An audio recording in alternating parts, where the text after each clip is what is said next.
Selamat datang di channel Zimar Imam. Sembari mendengarkan tinggalkan like dan komentarnya bosku. Jangan lupa pasang headset kalian. Siapkan kopi dan camilan. Lupakan pahitnya kehidupan. Mari kita dengarkan sambil rebahan. Penembak jitu terbaik. Bab 105. Lian mengobrol dengan Natasha selama 2 jam, lalu Natasha mengganti obat di tangan dan lengan Lian, menyuruh Lian istirahat dan pergi. Rasanya sulit sekali menghabiskan malam panjang sendirian di luar negeri. Untungnya, Ang Li adalah seorang penembak jitu dan sudah lama terbiasa dengan kesepian. Saat ayah dan anak putus, Li Jie pernah memperingatkan Lian untuk rajin berlatih nafas naga. Nafas naga adalah metode pernapasan tanpa nama yang selalu dipikirkan Lian. Metode pernapasan ini dapat mengurangi rasa lelah dan membuat orang tetap terjaga. Selain itu, Lian tidak mendapatkan informasi detail apapun tentang Dragon Breath, dan ayahnya Li Jie jelas tidak mau berbicara terlalu banyak tentang masalah ini. Setelah lingkungan sekitar menjadi sunyi, Lian secara naluriah menghirup nafas naga untuk menenangkan dirinya perlahan. Tanpa disadari, malam telah berlalu. Aku tidak tahu apakah keajaiban nafas naga atau obat pada Natasha yang berhasil. Keesokan paginya, tangan dan lengan Lian tidak lagi merasakan ketidaknyamanan. Natasha melepaskannya setelah memeriksanya. Lian mengikuti instruksi Natasha dan pergi ke restoran untuk makan.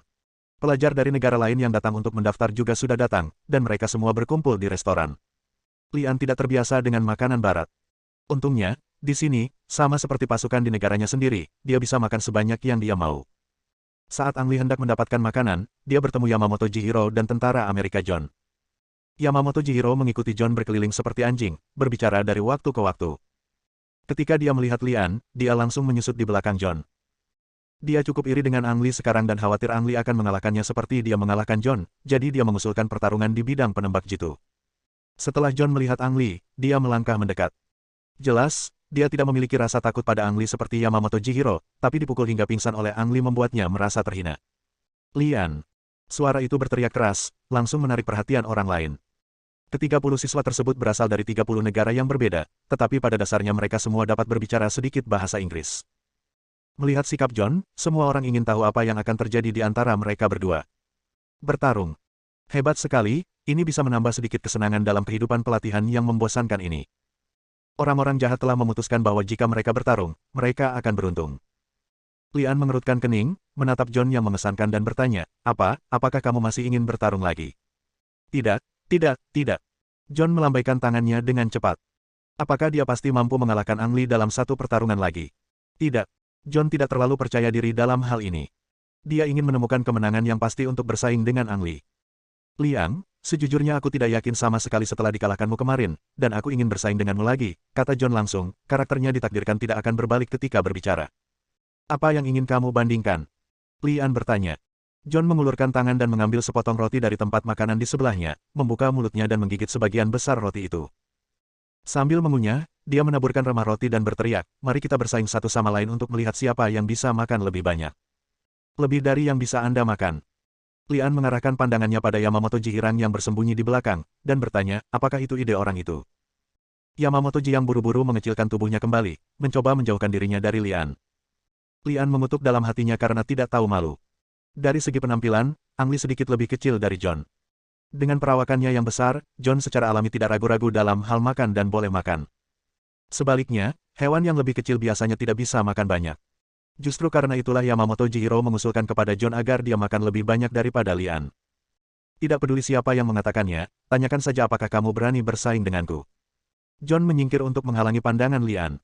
Lian mendengus dan berkata dengan nada menghina, ini adalah kompetisi, siapa yang takut pada siapa.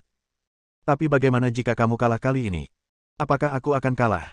John menggelengkan kepalanya terlebih dahulu, mengatakan bahwa dia pasti tidak akan kalah kali ini.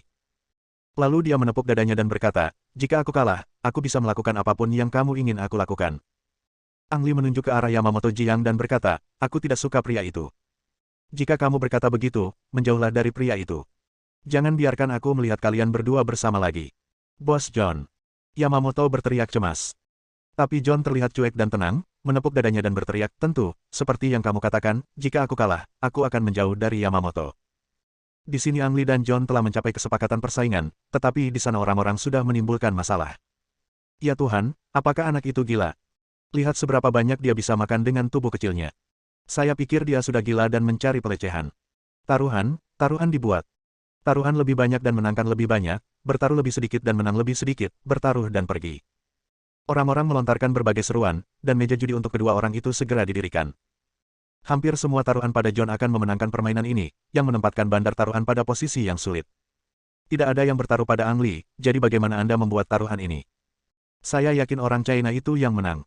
Terdengar suara yang agak serak. Mendengar seseorang akan menahannya, Lian secara naluriah meliriknya. Dia adalah seorang prajurit yang tingginya lebih dari 1,6 meter dan bertubuh kurus. Dia terlihat sedikit pemalu. Dia mengenakan seragam kamuflase bergaya gurun, tetapi tidak mungkin untuk mengetahui di negara mana dia menjadi tentara. Dari segi aksen, bahasa Inggris orang ini sangat autentik, dengan aksen British. Jika dia berganti pakaian, dia akan mengira dia berasal dari Inggris.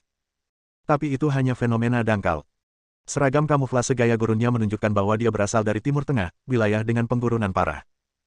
Lian berjalan mendekat, dan prajurit pemalu itu segera mundur, menunjukkan bahwa dia waspada terhadap siapapun. Saya bertaruh pada diri saya sendiri untuk menang. Lian mengeluarkan semua uang di tubuhnya, yang totalnya hanya 200 euro. Zhou Yutong mengajukan sejumlah besar uang agar Lian dapat belajar di luar negeri kali ini, tetapi Lian merasa tidak memerlukan biaya apapun di sekolah, jadi dia tidak membawa uang sebanyak itu, melainkan hanya mengambil sejumlah biaya perjalanan. Oke. Dealer itu buru-buru mengambil uang itu, takut Lian akan menyesalinya. Lian tersenyum dan melihat bahwa bankir itu adalah seorang Yahudi dan pandai berbisnis, tetapi kali ini bisnisnya mungkin akan hancur. Demi keadilan, dealer secara pribadi memilih porsi makanan yang sama untuk Ang Lee dan John dan menaruhnya di atas meja, menyaksikan persaingan antara keduanya di bawah kesaksian semua orang. 10 potong steak, 20 potong roti, 30 butir telur, dan 5 cangkir susu, inilah yang akan dimakan Lian dan John. Permainan dimulai, dan ketentuannya adalah mereka berdua harus makan semua makanan dalam waktu setengah jam, jika tidak mereka akan kalah. Setelah waktunya habis, orang yang makan paling banyak adalah pemenangnya. John mulai melahap makanannya, tetapi Ang Lee tampak lambat jika dibandingkan. Dia pertama-tama meminum segelas susu, lalu memasukkan sepotong steak ke dalam mulutnya, dan mengupas telurnya sambil mengunyah. Bab 106. Ayo bos John. Cepat makan, sepertinya anak itu sekarat. John. John. John. Yamamoto Shiro benar-benar mengobarkan suasana, dan semua orang yang memasang taruhan pada John meneriakkan nama John secara serempak, dengan momentum yang luar biasa. Demi menghemat waktu, Yamamoto Shiro bahkan mengupas sendiri telur untuk John agar John bisa terus makan. John memakan steak, telur, dan roti sesuai urutan makannya. Dia memakan satu jenis makanan sebelum memakan yang lain. Di sisi Lian, dia makan 4 jenis makanan, sepotong steak, 3 butir telur, 2 potong roti, dan setengah cangkir susu, selalu dengan kecepatan lambat. Bos John, cepatlah, hanya tersisa 1 potong roti dan 3 cangkir susu. Seru Yamamoto bersemangat. Orang-orang yang bertaruh pada John juga sangat bersemangat. Sebagai perbandingan, Ang Lee juga makan 2 steak, 6 butir telur, 4 potong roti, dan segelas susu. Dari segi kecepatan, John sudah menang sepenuhnya. Ia hanya perlu makan potongan roti terakhir dan meminum 3 gelas susu untuk memenangkan permainan. Apakah kamu akan kalah? Lian masih mempertahankan ritme sebelumnya tanpa panik, sambil diam-diam mengamati setiap gerak-gerik John. Ya, John memang makan dengan cepat dan banyak, namun kondisinya saat ini sangat buruk. Setelah menelan suapan terakhir roti dengan susah payah, John mengambil segelas susu dan menghabiskan makannya sekaligus, namun kondisinya jelas lebih buruk. Bos John hebat. Susu kita hanya tersisa 2 cangkir terakhir. Cepat minum. Yamamoto berteriak keras, belum menemukan masalahnya. Saya tidak merasakan banyak ketidaknyamanan setelah makan roti, tapi jika saya minum cairan, seperti susu. Roti yang masuk ke perut Anda akan mengembang. Setelah meminum secangkir susu tadi, John telah mencapai batas kemampuannya. Dia mengambil cangkir susu berikutnya dan membawanya ke mulutnya, tetapi dia tidak dapat menelannya. Istirahatlah, biar aku istirahat dulu, kata John sambil meletakkan kembali susunya di atas meja, lalu berdiri dan menggerakkan tangan dan kakinya untuk membantu pencernaan. Ya, biarkan bos John istirahat dulu. Pokoknya, anak itu masih punya banyak barang, kata Yamamoto dari samping, tapi matanya selalu tertuju pada Lian. Aneh, bagaimana anak itu bisa makan sebanyak itu padahal dia terlihat kurus sekali. Yang lain juga sangat penasaran. Makanan yang dimakan Lian jauh di luar imajinasi mereka. Namun Lian bersikap seolah-olah tidak terjadi apa-apa, duduk di sana sambil makan steak dan mengupas telur, lalu mengambil roti dan membawanya ke mulutnya, sambil menyesap susu. Melihat makanan di depan Lian semakin berkurang, Yamamoto Ji yang akhirnya kehilangan kesabaran dan mulai mendesak. Bos John, apakah kamu sudah istirahat? Anak itu akan menyusulmu, jadi jangan ketinggalan di belakangnya. Yang lain mengikuti. John, kami bertaruh besar padamu, jangan biarkan kami kalah. John, kamu terlihat tinggi dan kuat. Kamu bahkan tidak bisa menang melawan anak itu, kan? John, kamu baik-baik saja. Susunya tinggal 2 gelas lagi. Cepat minum, jangan bertingkah seperti banci. Melihat Lian hampir selesai makan, John merasa panik, tapi perutnya sangat kembung. Dia berteriak dengan marah, "Diam. Jika ada yang berani mengatakan sepatah kata pun, aku akan membiarkan dia mencicipi tinjuku." Penembak jitu umumnya kurus, dan orang kuat seperti John jelas merupakan pengecualian. Setelah dimarahi oleh John, yang lain benar-benar tidak berani berbicara, karena mengira tinju mereka tidak sekuat milik John. Yamamoto buru-buru mengambil segelas susu dan membawanya ke John. Dia membungkuk dan berkata sambil tersenyum, "Bos John, ini dia." "Ya." John menjawab dengan lembut, dan sambil menatap Lian, dia memiringkan kepalanya dan meminum susu di dalam cangkir, lalu menjatuhkan cangkir itu ke tanah dengan suara pop. Kali ini Yamamoto sangat dekat sehingga dia terkena pecahan kaca dengan keras, tetapi dia mengulurkan ibu jarinya dan berteriak, "Bos John sangat mendominasi." Dia kemudian mengambil secangkir susu lagi, "Bos John, ini yang terakhir tersisa cangkir." "Oke, kita akan menang setelah minum." John mengerutkan keningnya, perutnya terasa seperti akan meledak ketika adik cangkir itu baru saja masuk ke perutnya. Melihat Lian hanya memiliki sisa roti dan setengah cangkir susu, dia harus meminumnya. John mengertakkan gigi, mengambil cangkir dan memasukkan susu ke dalam mulutnya. "Oke, Bos John hebat dan memenangkan permainan ini." Yamamoto berteriak. Yang lain juga merasa lega dan berkata pada diri mereka sendiri, kemenangan sempit. Yamamoto mengangkat kepalanya tinggi-tinggi dan berkata kepada Ang Li, "Nak, jangan tunggu, Bos John sudah menang." "Apakah kamu menang?" Senyuman muncul di sudut mulut Lian, John memiringkan lehernya, dan susu di dalam cangkir berhenti 2/3. Setelah menelan roti di mulutnya, Lian mengambil setengah cangkir susu terakhir dan meminumnya. "Apa, kamu masih tidak mau mengaku kalah?" "Bos John," Yamamoto Cian tampak malu. Dia berbalik dan menatap John, hanya untuk menemukan masih ada susu di dalam cangkir John. "Ada apa denganmu?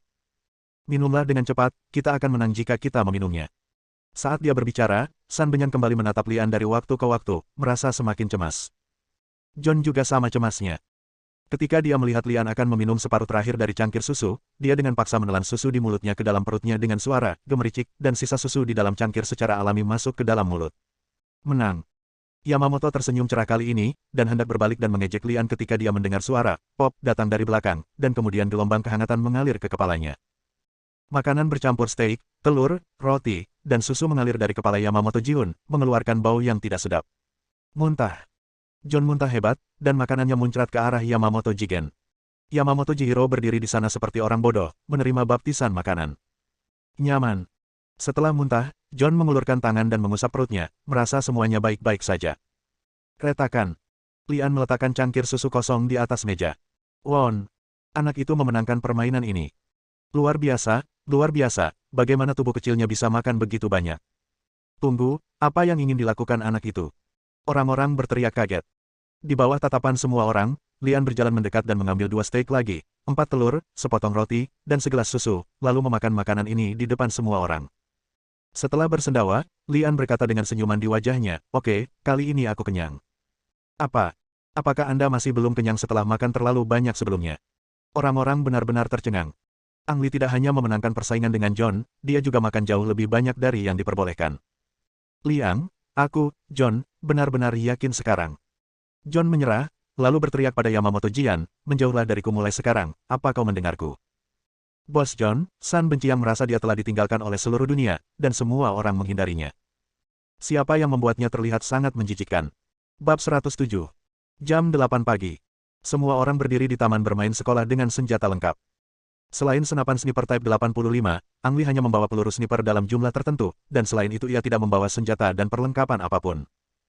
Perlengkapan siswa lainnya sangat lengkap, mulai dari senapan sniper hingga pistol, dari pedang hingga granat, rompi anti peluru, kacamata night vision, del. Bisa dikatakan mereka bersenjata lengkap. Semua perlengkapan yang mungkin muncul di medan perang penembak jitu dapat ditemukan pada siswa ini. Jika mereka tidak dibatasi oleh kekuatan fisik dan mobilitas, saya yakin mereka akan mengosongkan seluruh persenjataan. Semua orang mengenakan seragam kamuflase dan cat wajah tercoreng. Hanya Ang Li, yang mengenakan seragam kamuflase, yang menonjol di antara tim. Oliver telah menjelaskan kepada semua orang sebelumnya bahwa kelas pertama hari ini adalah ujian kekuatan, dan sekolah perlu mengetahui level penembak jitu setiap orang. Cara tesnya sangat sederhana, instruktur yang bertugas mengajar kelompok siswa ini, Mali, sudah bersembunyi di belakang sekolah setengah jam sebelumnya. Gunung belakang memiliki medan yang kompleks dan tanaman yang subur. Ini adalah tempat penembak jitu alami dan surga bagi penembak jitu. Di masa depan, sebagian besar pelatihan Lian dan lainnya akan dilakukan di pegunungan belakang. Tugas para siswa adalah menggunakan kekuatan mereka masing-masing dan menemukan cara untuk membunuh instruktur Mali yang tersembunyi di belakang gunung. Benar, dia ditembak mati. Laporkan. Jika kamu benar-benar membunuh instrukturnya, kamu tidak akan dikeluarkan dari sekolah, kan? Orang yang berbicara adalah John. Dia tinggi dan kuat, dan senapan sniper yang dia gunakan adalah M82A1 yang sangat berlebihan. Senapan ini merupakan senapan sniper anti-material khas Amerika yang banyak muncul di film dan konon dapat menembak jatuh pesawat yang sedang terbang. Belum lama ini, Ang Lee merasakan kekuatan berlebihan dari senapan sniper ini di segitiga emas. Sosok John yang kokoh sepertinya sangat cocok dengan senapan sniper berlebihan ini. Hehe. Tawa datang dari seorang lelaki tua di depan semua orang yang tingginya hanya 1,6 meter dan berbentuk seperti bola. Orang tua itu terkekeh. Buddha Maitreya yang seperti aslinya masih hidup, tapi jangan tertipu oleh penampilannya. Nama orang tua itu adalah Sami, dan dia adalah kepala sekolah-sekolah penembak jitu Jerman saat ini. Dia adalah salah satu penembak jitu terhebat di Jerman. Dikatakan bahwa lebih dari 500 musuh tewas di tangannya. Jangan khawatir, jika salah satu dari kalian bisa membunuh Mali, dia tidak hanya tidak akan dikeluarkan dari sekolah, tapi dia juga akan mendapat kehormatan tertinggi di sekolah. Nada bicara semi baik, tetapi ada sedikit ketidakpedulian dalam kata-katanya. Tampaknya kematian seorang instruktur di tempat latihan adalah hal yang sangat umum. Bagaimana dengan para siswa? Zhou Yutong pernah memperingatkan An Li bahwa pelatihan di sekolah ini dapat menyebabkan kematian. Kalau begitu aku akan lega. John bertindak tanpa berpikir panjang, seolah-olah dia pasti akan membunuh instruktur Mali. Bisakah Anda menjadi instruktur di sekolah penembak jitu paling terkenal di dunia tanpa keahlian apapun? Jika Anda tidak memiliki keterampilan apapun, sekolah akan mengirimkan 30 penembak jitu untuk mencoba yang terbaik membunuh seorang instruktur. Tidak. Ini jelas tidak sesederhana itu. Lian sudah mencium sedikit bahaya dalam kata-kata kepala sekolah Sami.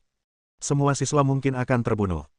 Laporkan, karena kami menggunakan senjata asli dan peluru tajam serta mampu membunuh instruktur Mali, apakah itu berarti instruktur Mali juga akan membunuh kami? Orang yang mengajukan pertanyaan kali ini adalah Yamamoto Jihiro, dan perilakunya sama berbahayanya dengan dirinya.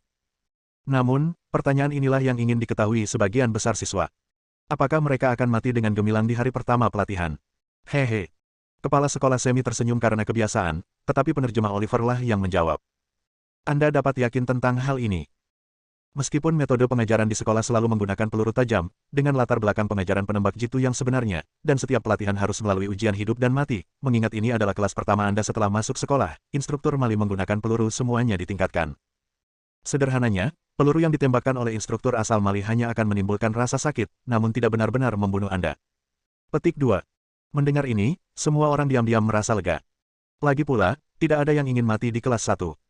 Oliver kemudian berkata dengan serius, namun, ada aturan yang sangat penting. Artinya, siapapun yang dipukul oleh instruktur Mali harus berhenti dan keluar dari tempat tersebut secepatnya. Siapapun yang melanggar aturan ini akan dikeluarkan dari sekolah. Mereka yang menyebabkan akibat buruk akan dihukum berat oleh sekolah, termasuk menembak. Semua orang mengerti apa yang dikatakan Oliver. Duel penembak jitu di medan pertempuran penembak jitu terkadang hanya berlangsung 1/10 detik. Peluru yang digunakan instruktur Mali sebenarnya tidak bisa membunuh orang, namun jika ada yang melanggar aturan dan tetap menembak meski terkena instruktur Mali, maka instruktur Mali bisa mati. Peraturan ini bisa dikatakan sebagai semacam perlindungan bagi instruktur asal Mali. Kasus lainnya merupakan pengecualian. Misalnya, ketika instruktur Mali membunuh target A, target B kebetulan bersembunyi di dekatnya dan menembak instruktur Mali, dan tidak akan dihukum. Sebaliknya, seperti yang dikatakan kepala sekolah Sami, dirinya juga akan mendapat pujian dari pihak sekolah. Inilah kejamnya pelatihan di sekolah. Baik instruktur maupun siswa bisa mati kapan saja. Mendorong orang menuju kematian memunculkan potensi terbesar dalam diri setiap orang. Ini adalah kebijakan pelatihan sekolah. Oleh karena itu, banyak penembak jitu berbakat yang tidak berani belajar di sekolah ini, karena takut tidak akan bisa keluar lagi setelah memasuki gerbang sekolah. Dapat dikatakan bahwa setiap orang yang datang ke sekolah ini untuk melanjutkan studi ingin menerobos diri, lebih meningkatkan kemampuannya, dan memiliki kesadaran akan kematian. Oke, sekarang kamu bisa memasuki gunung belakang dan memulai perburuan berdarah. Oliver membagikan peta dan komunikator pegunungan di belakang sekolah kepada semua orang sehingga siswa dapat menghubungi sekolah jika mereka membutuhkan sesuatu. Hehe.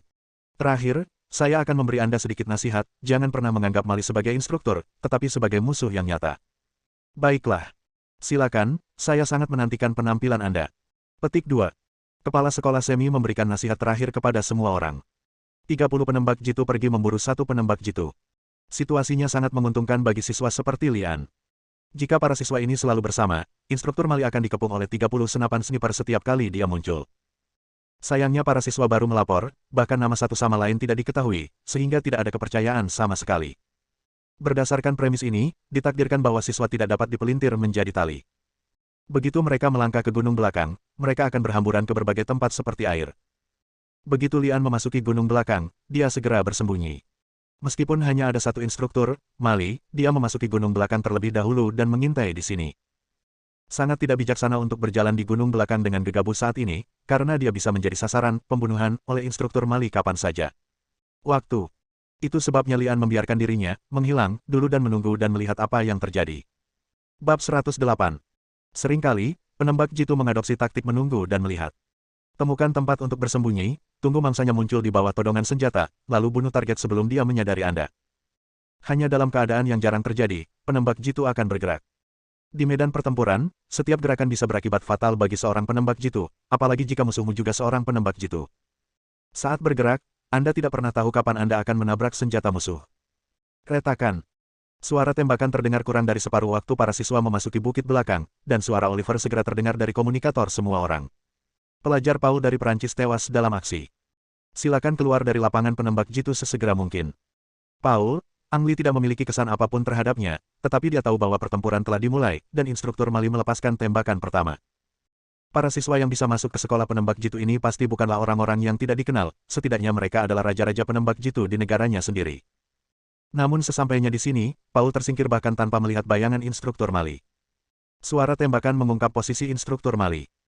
Dalam waktu kurang dari 10 menit, suara tembakan intensif terdengar dari waktu ke waktu, dan suara Oliver terus terdengar dari komunikator, mengumumkan daftar mereka yang terbunuh dalam aksi. Penembak jitu Prancis Paul tersingkir, dan 6 siswa lainnya terbunuh dalam waktu 10 menit. Baru pada saat itulah orang-orang menyadari bahwa penembakan Mari terhadap Paul bukanlah sebuah kecelakaan, melainkan disengaja. Dia memasang jebakan di area itu, dan setiap penembak jitu yang masuk ke dalamnya akan mati oleh senjatanya. Baru pada saat itulah pikiran masyarakat yang pusing karena darah akhirnya tenang, dan mereka menyadari bahwa mereka adalah penembak jitu dan tidak boleh gegabah melewati pegunungan dan hutan dan menjadi jiwa mati senjata Mali. Anda harus mencari tempat untuk bersembunyi dan menunggu target mengambil umpan. Alasan mengapa penembak jitu melakukan kesalahan sederhana ini sepenuhnya karena sekolah menyesatkan mereka. Masuki gunung belakang dan temukan target yang tersembunyi di dalamnya. Instruktur Mali bahkan dapat membunuhnya. Misi seperti itu membuat sebagian besar penembak jitu melupakan fungsinya. Mereka seharusnya menunggu dengan tenang di suatu tempat untuk memburu sasaran, dibandingkan mencari di pegunungan dan hutan seperti infanteri biasa. Menyadari kesalahan tersebut, para siswa segera mengoreksi diri dan segera mencari tempat untuk bersembunyi seperti yang dilakukan Ang Li. Dari tembakan pertama, Lian mengetahui bahwa instruktur Mali berada jauh darinya, jadi dia dengan percaya diri dan berani maju jauh ke dalam buku, lalu bersembunyi lagi. Tanpa pakaian kamuflase, Ang Li menggunakan rumput liar yang dikumpulkan untuk mengubah dirinya menjadi manusia jerami. Bahkan senapan snipernya pun tidak lupa menyamarkannya, dan ditumbuhkan penuh dengan rumput seperti dirinya. Ketika Lian mengintai lagi, seluruh gunung belakang menjadi sunyi. Bisakah kamu menjaga dirimu tetap aman hanya dengan bersembunyi? Lian menggelengkan kepalanya secara diam-diam. Sekali lagi, semuanya tidak sesederhana itu. Pertarungan ini merupakan perburuan siswa melawan instruktur Mali, dan juga perburuan instruktur Mali melawan siswa. Sekarang para siswa bersembunyi, Mali akan berubah dari pasif menjadi aktif. Dia akan menemukan cara untuk memancing para siswa keluar dan kemudian membunuh mereka. Kalau tidak, permainan ini tidak akan berhasil. Bagi siswa di bidang penembak jitu, waktu berlalu sangat lambat, dan setiap menit dan setiap detik sangatlah sulit. Namun di luar bidang penembak jitu, waktu selalu berlalu. Kepala sekolah Sami memiliki kebiasaan tidur siang, setelah makan siang, dia berbaring di ranjang sederhana di kantor. Biasanya tidak ada yang berani mengganggu kepala sekolah Sami saat ini, tapi hari ini pengecualian. Bisa dibilang begitu kepala sekolah Sami tertidur, ketukan dan teriakan cemas terdengar dari luar. Kepala sekolah Semi, ini Karoli, darurat. Kepala sekolah Semi, ini Karoli, darurat. Karoli, berusia sekitar 40 tahun, adalah direktur kantor sekolah tersebut. Mendengar suara Karoli, kepala sekolah Sami terbangun, mengusap kepalanya yang bengkak, dan berteriak keluar pintu masuk. Karoli bergegas masuk, bergegas ke depan kepala sekolah Sami seperti embusan angin, dan menyerahkan sebuah dokumen. Kepala sekolah, ini informasi dari mahasiswa Austria Martin. Coba lihat. Kepala sekolah Semi setengah berbaring di tempat tidur, memegang dokumen di tangannya dan menelusurinya dengan cepat. Setiap siswa yang masuk sekolah harus mendapat persetujuan dari Sami, agar dia mempunyai kesan terhadap profil setiap siswa. Tidak masalah. Salah. Mata Semi setengah tertutup dan pandangannya tertuju pada foto Martin. Jika tidak diperhatikan dengan teliti, Anda tidak akan pernah menyadari bahwa stempel foto tersebut sedikit terlepas dari kertasnya. Apakah fotonya sudah diubah? Tanya Semi. Karoli mengangguk penuh semangat dan berkata, saya menemukan masalahnya ketika saya sedang memilah informasi, lalu saya menghubungi Austria dan meminta mereka mengirim ulang foto Martin. Lihat. Karena itu, Caroli membuka kotak surat di ponselnya, dan di dalamnya ada foto seorang pria berusia 30-an. Jika foto di tangan adalah Martin sendiri, bagaimana dengan orang yang ada di profil? Setidaknya ada perbedaan usia 10 tahun di antara keduanya, dan Martin jelas lebih muda ketika dia muncul di sekolah. Wow. Semi tiba-tiba duduk, memakai sepatu dan berjalan mengelilingi kantor. Caroli berdiri di sana dan melanjutkan, kepala sekolah, yang ada di telepon adalah Martin yang asli, dan yang di sekolah itu palsu. Langkah Sami tiba-tiba terhenti, dan dia berkata dengan wajah berat, aku penasaran apa tujuan Martin palsu ini menyelinap ke sekolah. Juga, di mana Martin yang asli? Caroli menjawab, saya tidak tahu apa tujuan penipu itu, tapi saya sudah memeriksa penerbangan yang diambil Martin yang asli, dan coba tebak. Semi memandang Caroli. Caroli menarik napas dalam-dalam dan berbicara dengan suara yang dalam, setelah penerbangan mendarat, kru menemukan mayat saat membersihkan dan merawat pesawat. Jenazah disembunyikan di roda pendaratan dan mati lemas. Waktu kematiannya sudah tiba. Itu lebih dari 5 jam. Saya menghubungi polisi bandara dan mendapatkan foto almarhum dari mereka, Anda tahu. Semi melihat foto yang diberikan Caroli, dan tidak salah lagi, almarhum adalah Martin yang asli. Dengan kata lain, Martin dibunuh oleh penipu di pesawat. Pihak lain memalsukan informasi dan memasuki sekolah kami saat Martin melanjutkan. Sami mengerutkan kening, masih memikirkan masalah itu. Apa tujuan Martin palsu ini masuk sekolah penembak jitu? Cari cara untuk memastikan identitas Martin palsu yang diperintahkan. Ya. Jawab Caroli, berhenti sebentar, lalu bertanya, Kepala sekolah, apakah Anda ingin mengirim seseorang untuk menangkap orang palsu ini terlebih dahulu? Komunikator setiap siswa memiliki sistem penentuan posisi, yang dapat dengan mudah menemukan lokasi Martin palsu, sehingga penangkapannya relatif mudah. Bersambung.